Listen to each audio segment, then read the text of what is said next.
Ini Wowo Gondoruo asli yang selama ini kalian fitnah.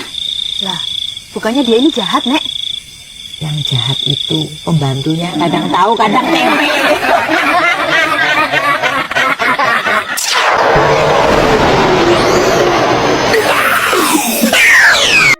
Menurut legenda, genderuwo adalah salah satu makhluk halus asli dari Pulau Jawa yang secara tradisional dianggap sebagai salah satu makhluk halus yang paling ditakuti masyarakat suku Jawa.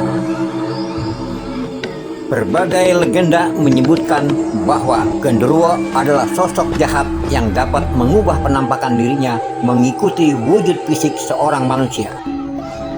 Tanda-tanda kehadiran genderuwo adalah munculnya aroma singkong bakar maupun aroma harum. Salah satu kawasan tempat tinggal genderuwo makhluk halus yang paling mesum ini adalah Hutan Jati Donoloyo, Kecamatan Slogohimo, tepatnya sekitar 60 km sebelah timur kota Wonogiri. Makhluk tinggi besar, kekar dan menyeramkan ini suka menampakkan wujudnya pada siang maupun malam hari. Biasanya genderuwo bergentayangan untuk menggoda perempuan dan mengganggu ibu-ibu yang kesepian. Tak jarang keganasannya sebagai makhluk halus paling mesum terekam kamera. Bahkan genderuwo bisa memiliki anak dari hasil hubungannya dengan manusia. Bukan hanya genderuwo, kuntilanak juga memiliki nafsu birahi sama seperti manusia. Inilah deskripsi singkat tentang hantu genderuwo. Genderuwo memiliki postur tubuh yang amat besar, berwarna hitam kemerah-merahan. Di kalangan masyarakat Jawa, ia dikenal sebagai hantu mesum atau hantu hidung belang. Disebut demikian karena kegemarannya menggoda perempuan, terutama ibu-ibu rumah tangga yang kesepian. Kegemaran genderuwo adalah berkeliaran malam hari, tempat sepi, pohon besar, batu yang berair adalah kesukaannya. Asal-usul genderuwo. Istilah genderuwo berasal dari bahasa Kawi Gandarwa yang berakar dari bahasa Sanskerta Gandarva. Gandarwa dalam kepercayaan Hindu dan Buddha digambarkan sebagai makhluk berwujud mirip manusia dan berjenis kelamin pria. Dalam kepercayaan masyarakat Jawa, ia diyakini bersifat jahat. Namun, ada pula genderuwo yang bersifat baik. Genderuwo yang bersifat baik ini dipercaya biasanya menampakkan wujudnya sebagai seorang kakek berjubah putih yang tampak berwibawa. Ia sering membantu manusia dengan menjaga bangunan atau rumah dari orang yang berniat tidak baik hingga perampok.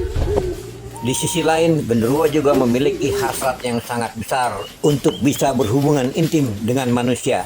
Berbagai cara dan tipu daya dilakukan oleh genderuwo. Salah satu caranya adalah pesugihan yang mengiming-imingi korban perempuannya dengan kekayaan. Banyak sudah korban pesugihan genderuwo yang akhirnya hamil dan mempunyai anak dari hasil hubungan intimnya dengan genderuwo.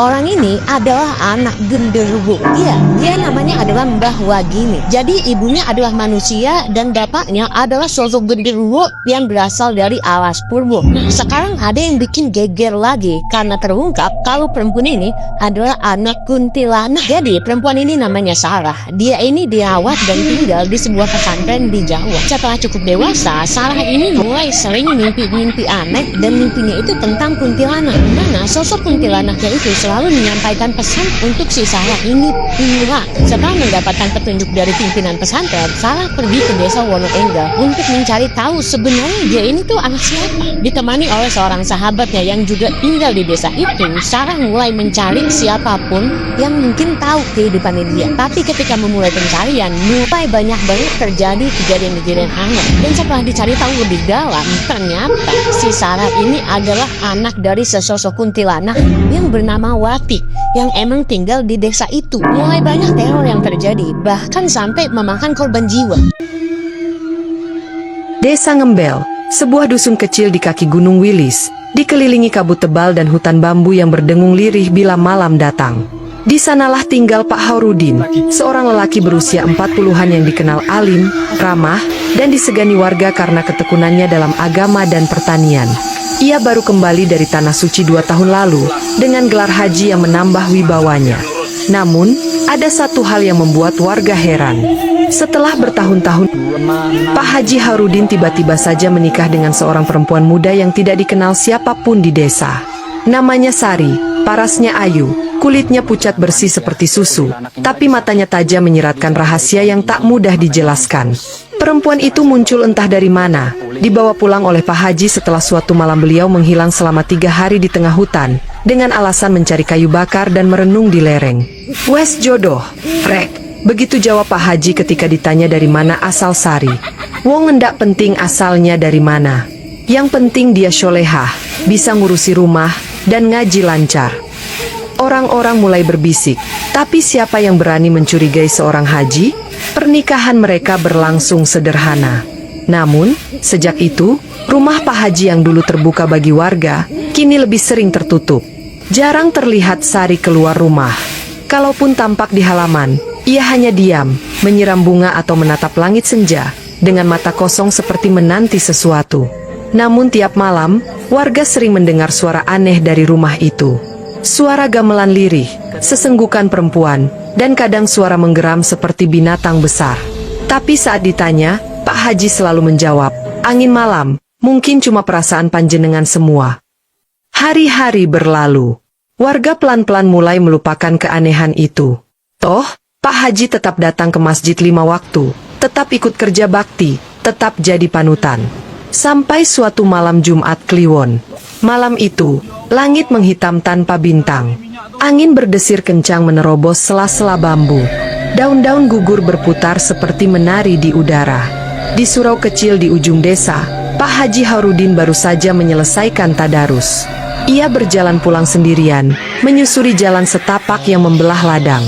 Tiba-tiba, dari kejauhan, ia melihat bayangan istrinya berdiri di bawah pohon beringin tua yang konon angker. Ia tahu, ini bukan wanita biasa. Namun ia tidak bisa menceraikannya. Setiap kali ia niat bercerai, tubuhnya sakit seperti ditusuk ribuan jarum. Kepalanya nyeri, telinganya mendengar bisikan, "Kau milikku sampai mati." Lalu datang malam keramat itu.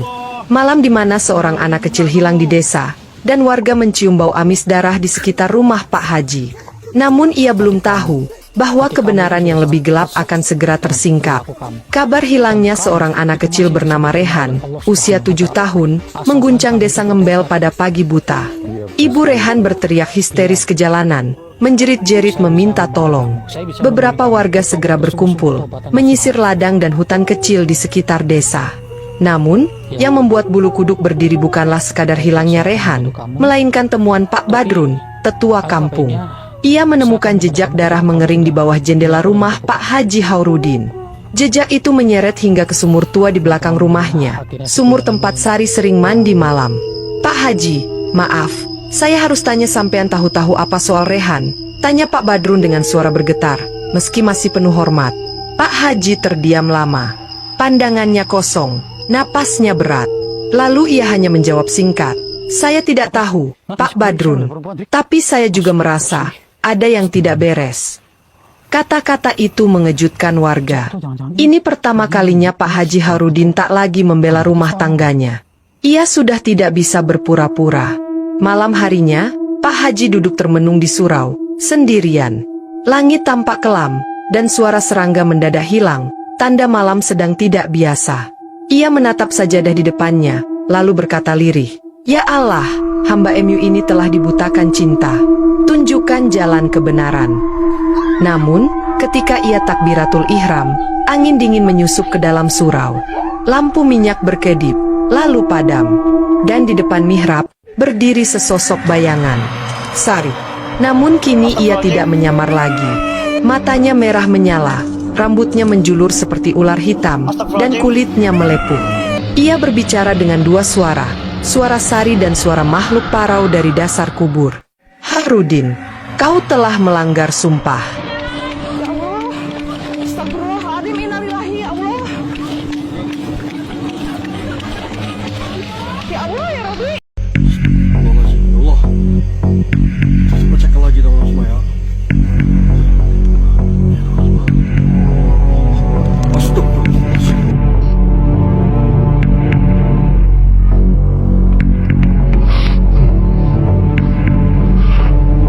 Allah, nggak ada di dalam pohon.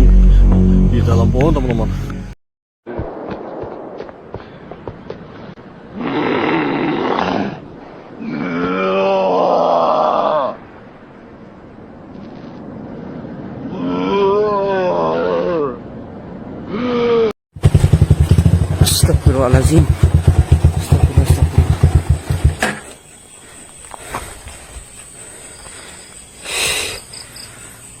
Aduh. Kamu ngagetin boy, tiba-tiba saya ini lagi di jalan, teman-temannya lagi di jalan, saya sendirian di jalan mau berangkat gitu ya, mau berangkat ke explore gitu. Cuma tiba-tiba si boy di sini bawa, oh matiin lu, Borosaki. Oke. Tiba-tiba si boy di sini ngehadang saya, teman-teman ya. Bentar boy, ini saya kayak kenal boy. Saya kayak kenal ini. Ini kayak orang yang kemarin bawa itu loh, yang mau nguburin orang itu. Bener boy, ini ya betul ya boy ya. Oh kan bener kan teman-teman ya. Iya ini tadi itu kemarin itu bawa motornya.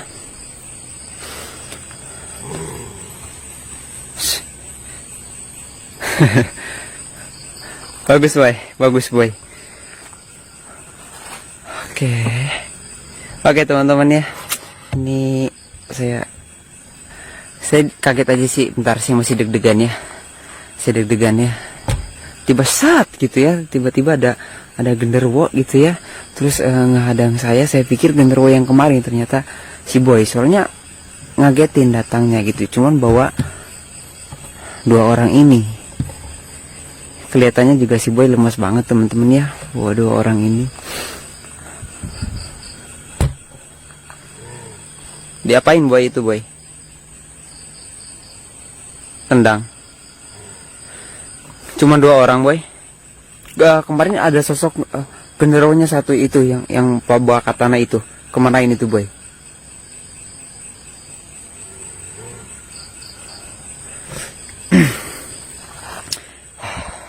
Jadi gini, oke.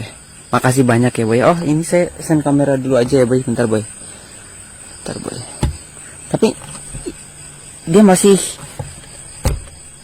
ada kan boy, maksudnya nggak cuman pingsan doang kan boy. Takutnya kamu kelewatan gitu.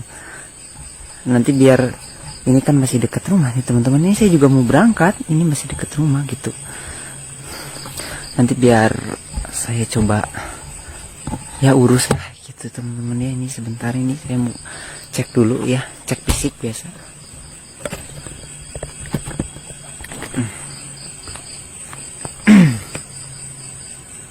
Ini mungkin agak sedikit mengganggu karena udah malam sekali ya.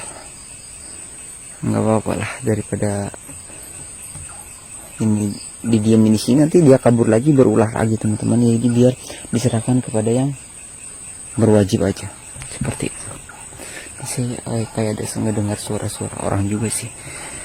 Oke, masih ada yang belum tidur. Oke, saya salaman dulu ya. Jangan diapa-apain ya boy, jangan diapa-apain. Pokoknya jangan sampai dia lebih dari inilah. Takutnya kamu nanti terlalu itu sama mereka.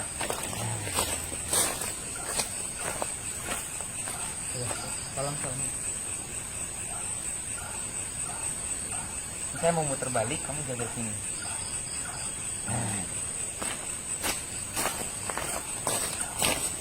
Oke teman-teman ya, terima kasih ya yang ini saya akan langsung lanjut aja ya.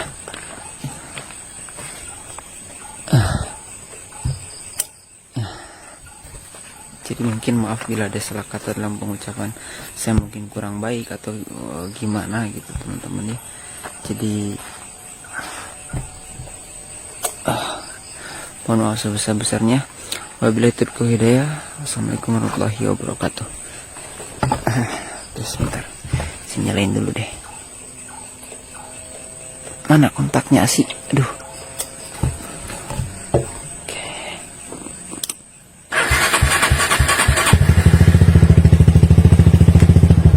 Tunggu sini boy, bentar boy. Susah ini pakai kopling soalnya, harus dimatikan. Astagfirullahaladzim. Anjing, pantai kok.